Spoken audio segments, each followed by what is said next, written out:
Hey guys, welcome back to Cahaba Tunes. My name is Russ, coming at you from Birmingham, Alabama. Sunny Birmingham. It's 70 degrees today and quite the sunshine. I know a lot of you out there in the colder parts of the states, and hope you're all well. Happy New Year to everyone. Wanted to get on here and show you what I found about I guess it was a week or so ago. One of my biggest regrets in record collecting was about a little over 3 years ago. I was in an antique mall and came across a Led Zeppelin 2 and opened it up and looked at it, and it was an RL. I believe it was RLSS on both sides, and it was $23. And I pulled it out of the record sleeve and examined it, and my heart sank because it had a scratch probably this long through the dead wax to the end of the record on, I think it was on side 2.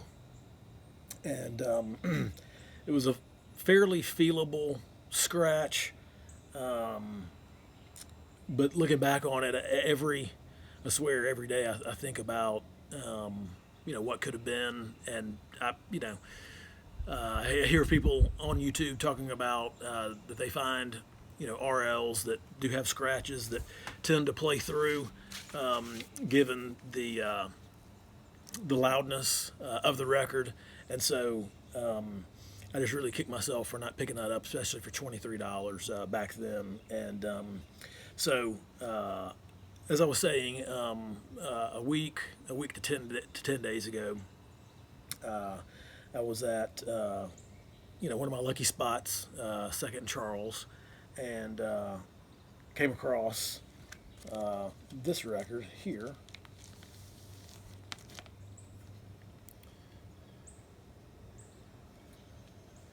And if you can see there, the catalog number there looks a bit different from the U.S. So when I saw this, immediately knew, okay, we're talking about a foreign pressing of this record, which I've never seen in the wild. So it's got that 40037, and it's got, of course, the original catalog of the SD 8236, both on the front and the back there. But I said, well, let's check it out and see what we're working with. So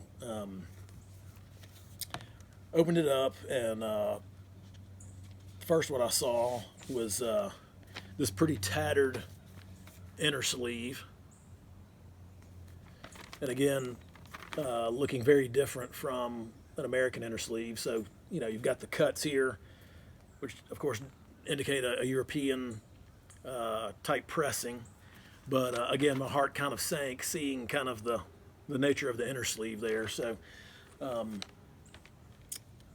nonetheless, and this was the only used Led Zeppelin 2 copy they had that day. They haven't had many in the over there in the last few months, really. But whenever I do go, I definitely check. So pulled out the record and looked at, I guess side 2 was up first, and looked at it, and did notice that it has this Gemma on the label. So that's your dead giveaway for made in Germany. And then actually in the dead wax, it actually says manufactured in Germany. So that's etched in the dead wax, which is pretty cool. But looking at the rest of the dead wax on on this side 2, which was up first, had all the similar markings of just a normal, crappy sounding reissue that came out in the late '60s.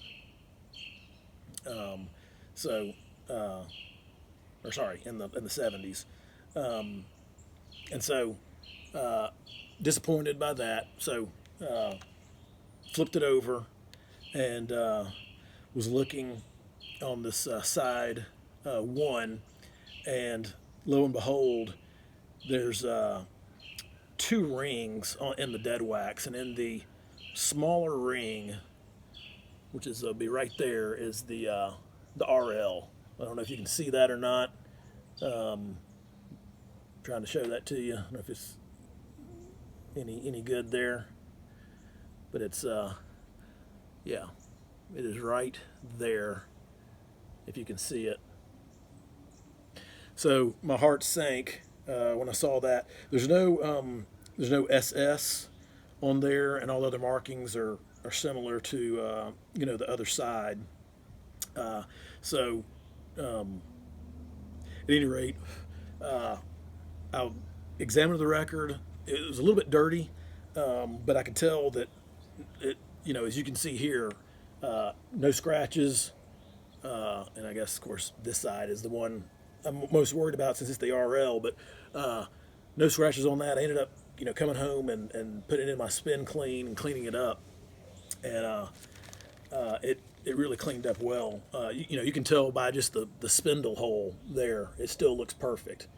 So I looked this thing up on Discogs, and this particular pressing, I believe, was pressed at Palace, which is my favorite pressing plant currently and of all time. So I was thrilled to see that and put it on the turntable, and man, what a sound from the RL. Everything that you've heard is true, and I'm going to do I did a little A/B testing that I want to talk to you about, and show the only other version that I have of the record here.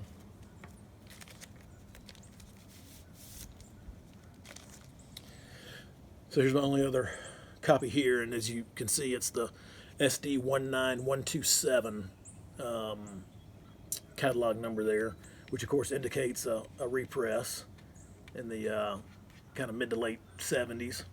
As you'll see on the back, manufactured by Columbia House under license, so dead giveaway for a club pressing. Again, that didn't deter me. As you can see, the inside of the gatefold, really clean cover there. But didn't know if you saw the difference in the colors of the brown. This is quite a more of an orangey brown, kind of a brick, rusty colored brown, versus that kind of a muddier colored, kind of grayish greenish brown that the other copy had. But found this at an antique mall, actually the same antique mall that I did not get the that other RL from. But looked at the dead wax on this one, and this one has the GP symbol on it, and it's down at the bottom. I doubt you're going to be able to see that, but it is right in here at the bottom in the dead wax. Again, great label, spindle hole. It looks clean. You can see under the stereos has the CRC for Columbia Record Club. But both sides are mastered and cut by George Piros. Known to be a really good copy of this if you can't find the RL. And I always thought that because I didn't have the RL, that I didn't really miss out on anything, because I had the George Piros. I'd heard actually the Vinyl Archivist did a comparison on one of his rips of the RL and the George Piros and a couple other versions of Led Zepp 2 and thought, the Pyros over the stream, sounded pretty good.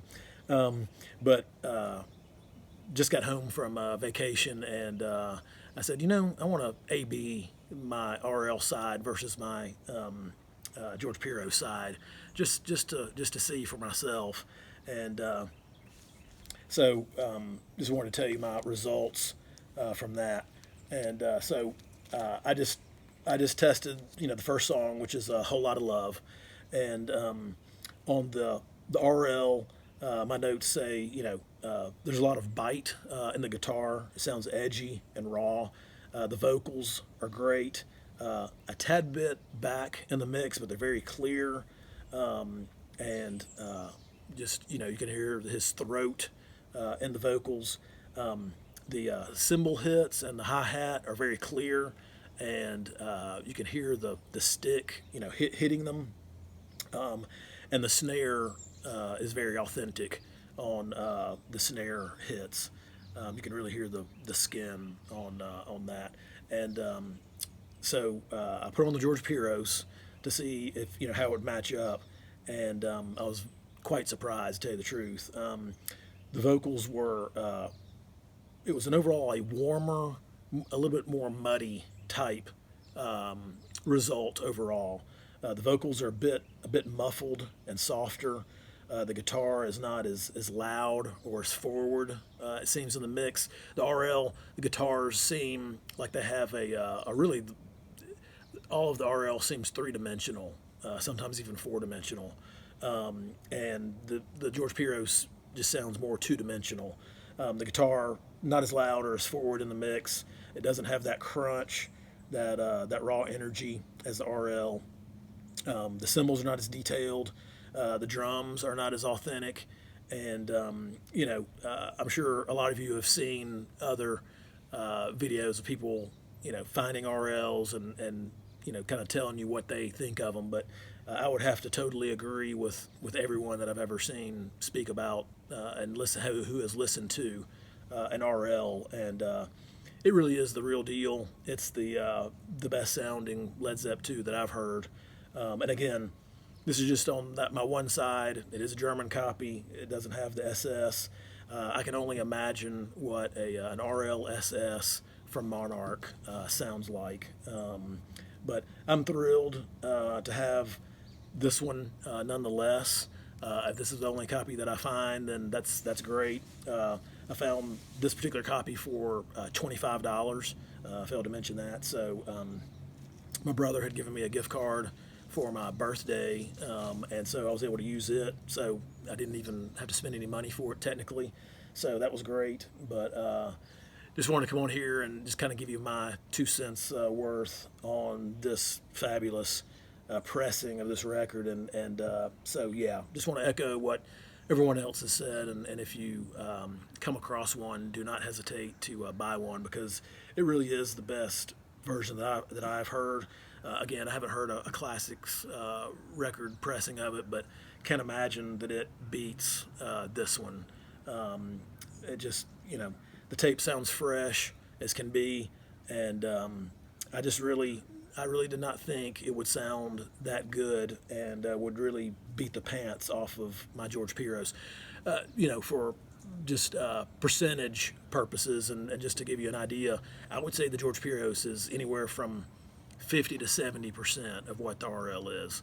70% on the high end, and about half on the low end as far as how it measures up. So not really that close. I've heard other people say that it's between 70 and 80%, and I think I disagree. At least on my system, the RL just hands down beats it very handily. So the George Pyros is not bad. If it's really the only thing you've ever heard, especially versus the the reissues that they did and the kind of the remastering where they neutered it after they took the RLs off the shelf.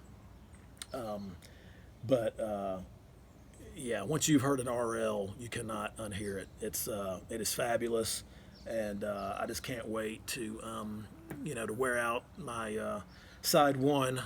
It really is funny, flipping flipping it over to side 2 on my German copy, the A/B comparison it is awful. It's pretty hilarious how bad the remastering is when they really cut all the levels, and really neutered the pressing so that cheap turntables would not skip. Back in the day, it just sounds horrible. So it's kind of a good show-off record to show people. I showed my wife, and she was astounded at how different they sounded, and it really is pretty crazy. But anyway, just want to come on here. I know it's been a little while. I plan on doing some more videos soon, so hang in there. But thank you for all my subscribers out there. Please like and comment and subscribe if you haven't already, and let me know if you've come across one of these German pressings before. Or if you have an RL, and kind of what your experience is with it. And man, I know a lot of people out there are looking for them, and every now and then we get lucky. So I didn't think I would get another chance at acquiring one, or at least one that was had one side at least mastered by Ludwig. So got lucky, and patience paid off, and just keep digging out there. But hope everybody is well. Happy New Year, and we'll talk to you soon. Take care.